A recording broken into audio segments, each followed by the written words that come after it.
Good morning, everyone.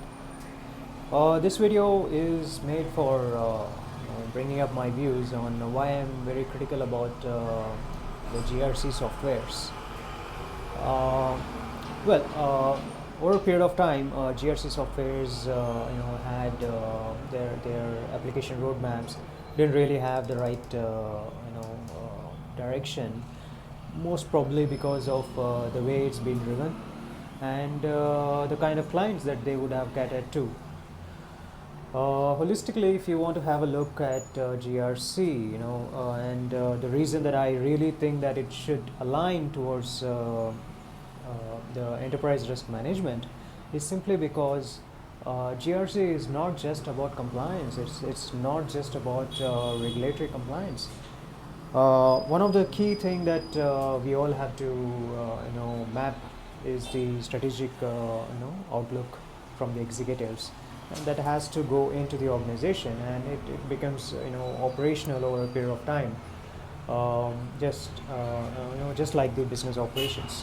So it's like you align the risks across with the business mappings, and when we try to do this, the software that we try to have should have similar logic, and that's the reason that I'm critical about GRC. Now GRC leans towards a lot of regulatory compliance, and then based on which client they cater to, as I said before, it just tries to go ahead and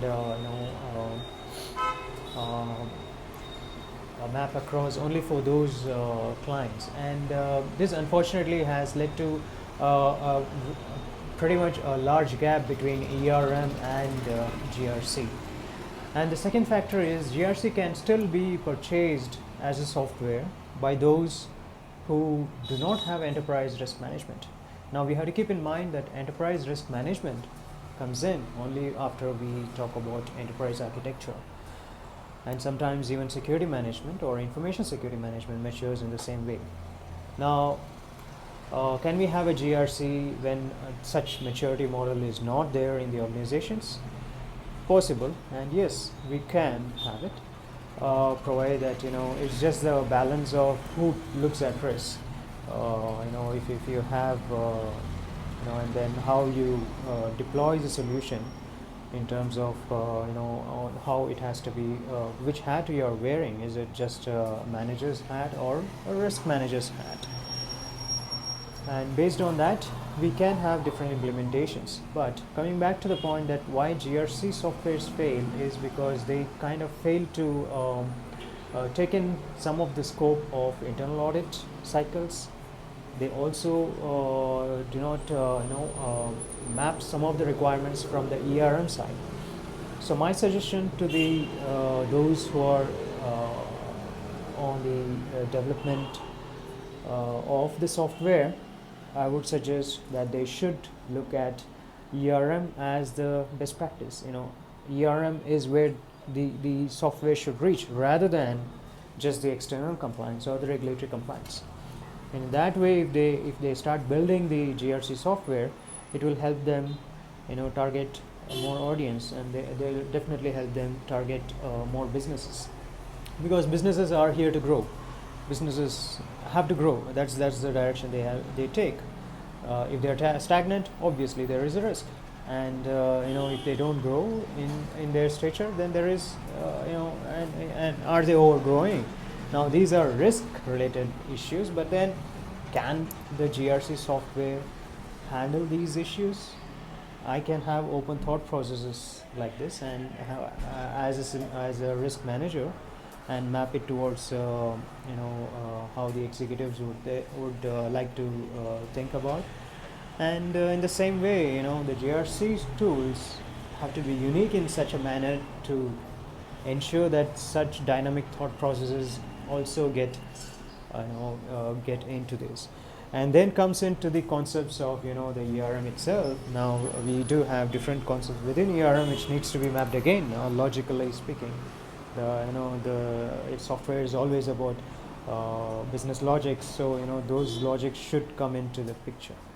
And again, coming back to the just by on the user interfaces, If you look at the user interface, you should clearly suggest that, okay, which is a corrective action, which is a reactive action item for the person who's completing the action item, because and which is a strategic action point. Now, without this, you just ask some of the persons inside the organization to complete the particular task. It just becomes futile effort, because the prioritization for them is not clear when they look at when they in their view, in their user view. And that's pretty much important, so that they know that this is a corrective action that we are trying to take, and this is a reactive action, or this is a strategic action. So based on that, I really don't see these terms right there in the GRC softwares, and these are important for ensuring that the some of the languages used inside the internal audit and risk teams come into the business slowly, if not completely. So the GRC software should help in getting these terms and the language in. Remember, from a ERM point of view and risk management point of view, we love it when everybody speaks the same language as the executives, and that is one of the core reasons we have risk management in the first place. And when we try to do that, it through the software, it just becomes easier. So this message is specifically for those who are trying to select a GRC product, or those who are in the product development as such. I hope this message is helpful for those, and you can say that I'm trying to represent the functional guys who are the risk managers and the actual those behind the risk and the internal audit. Thanks.